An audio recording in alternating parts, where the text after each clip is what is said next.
Good schools, bad schools. That's how most buyers try to make sense of Florida. And it feels like the right question to start with. But here is where it gets really tricky. In Florida, that question doesn't actually lead you to the right home. It just feels like it should. Because school ratings don't map cleanly to how your daily life will feel. So you can choose a good school and still up in a place that's harder to live in every day. Welcome to Two Agents and Sunshine Shift. I'm Monica Ștefănescu, your host and the Tampa Bay real estate agent with LPT Realty and PhD, specializing in relocation guidance and neighborhood micro-pockets. I'm David Linton, co-host of Two Agents and Sunshine Shift. I'm a real estate agent with LPT and PhD. I am based in the Sarasota, Bradenton area, bringing the on-ground perspective on how these neighborhoods actually live day to day. Each week, we break down what moving to Florida actually feels like, beyond maps, rankings, and listing photos. Before we go any further, there are two things about school zones in Florida that look completely logical online. And they really break the moment you experience them in real life.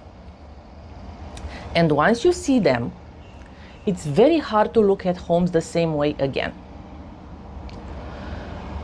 When buyers relocate, in-state, out-of-state, but especially from Midwest or Northeast, they bring a mental model with them.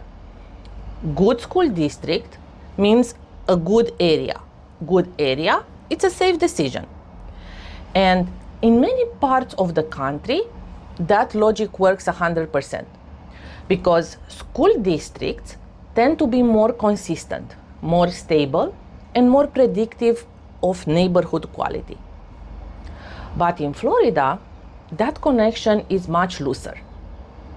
And this is where things start to break. Because here in Florida, you can have a highly rated school next to a neighborhood that feels completely average in real life.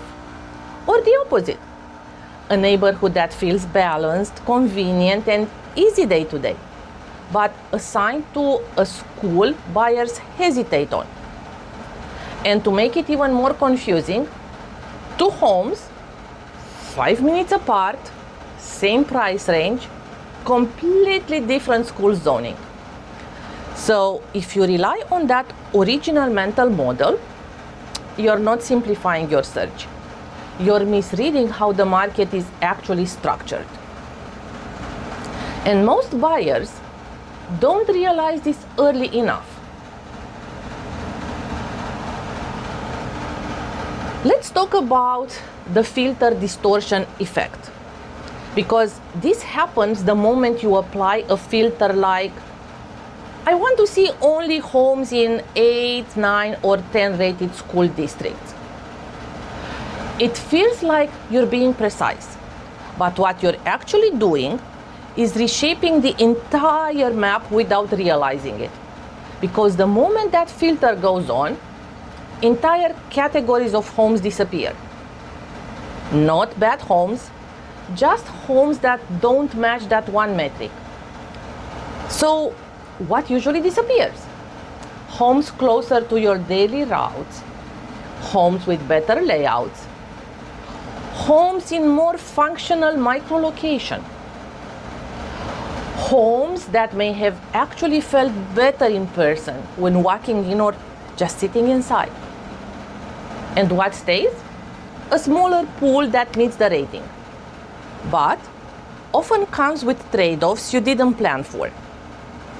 Longer drives, less flexibility, higher costs depending on location, and sometimes a daily routine that feels heavier than expected.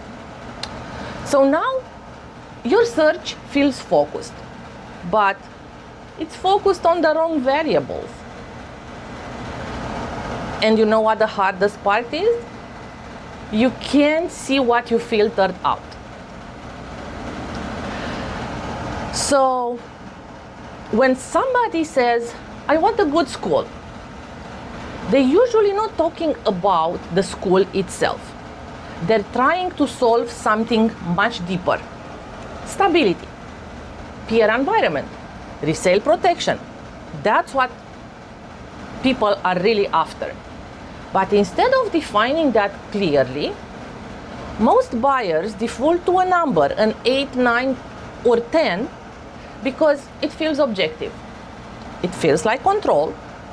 It feels like a safe decision. But that number, in fact, is just a proxy. The proxy trap is when you use one simple metric to represent something more complex. And guess what? School ratings are exactly that in Florida. They try to compress a lot of variables into one number. But your life, honestly, is not just one number. And when you rely heavily on that proxy, you stop evaluating what actually shapes your experience. Your commute, your daily routes, the traffic patterns, noise, flow, how the home actually lives over time. So what happens is simple. You win on the proxy, but lose on the experience. And most buyers only see that after they've already moved and, pay quite a heavy price for the house. So how Florida actually really works?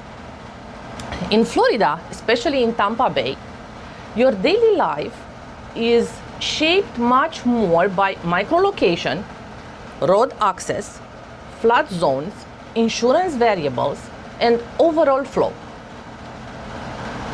This is what matters more than school zoning alone.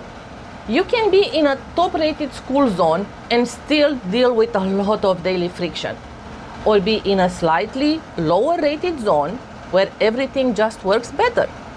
And over time, that difference matters more than the rating you optimized for. So, daily friction, school label, look at both, because Florida living isn't experienced through ratings. It's experienced through your routine, your time, your stress, your day-to-day flow. And if those don't work, the school rating is not gonna fix this. So instead of starting with, where are the good schools? A better question to ask is, what kind of daily life do I actually want here? And how does the school support that? Not control it. Because the right decision here isn't about chasing the highest number. It's about building a life that actually works every day for you and for your family. Florida living isn't measured in distance. It's measured in daily friction. We'll see you next week.